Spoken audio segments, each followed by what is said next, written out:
Peggy 16.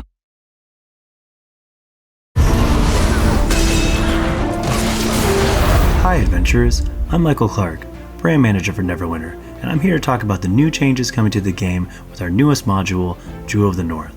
With Jewel of the North, we really set out with 3 core goals in mind.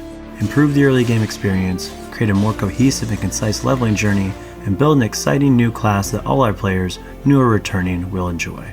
Our first big challenge was figuring out exactly how to polish the leveling journey, and ultimately, this is where we really saw an opportunity to bring the game closer to its D&D roots.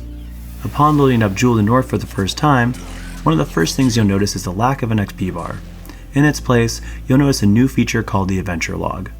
Instead of the traditional MMORPG model, where XP is gained from defeating individual enemies and completing quests, we've transitioned to a milestone leveling system. This is a system that's derived from D&D's 5th edition, and in the case of Neverwinter, our larger objectives are what we call adventures.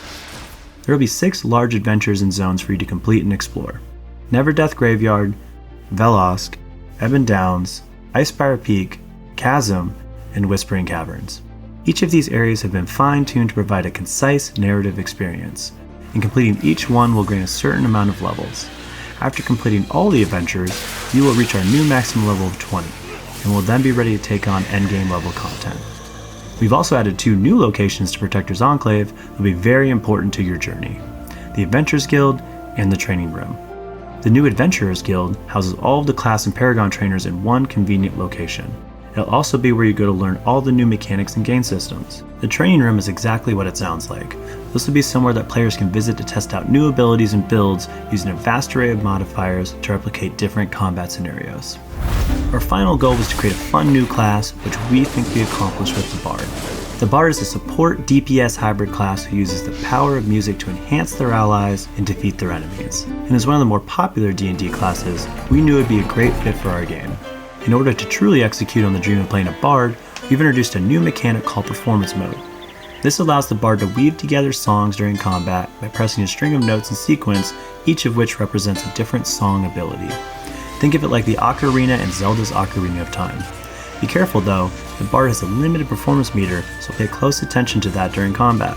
While this feature will be limited to a certain set of notes in combat, you'll be able to enter free performance mode out of combat, which boosts your musical repertoire to include more octaves and semitones. Like the other classes in Neverwinter, you'll be able to choose from 2 Paragon Paths at level 11, both of which change up your playstyle considerably. With the Bard, you'll get to choose between the swashbuckling Songblade and the more traditional healer support path, the Minstrel. The Songblade is all about mobility, style, and damage output. This deadly duelist is at their best when they're dashing in and out of combat, striking opponents' weak points, and buffing both themselves and allies with elemental damage. The Minstrel, on the other hand, is a mesmerizing performer whose bombastic ballads sweep the battlefield, either lifting allies or devastating enemies. With a much larger performance pool than the Songblade, the Minstrel acts as a more than capable healer for your party.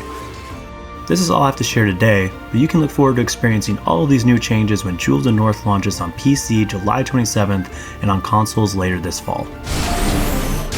Until next time, adventurers.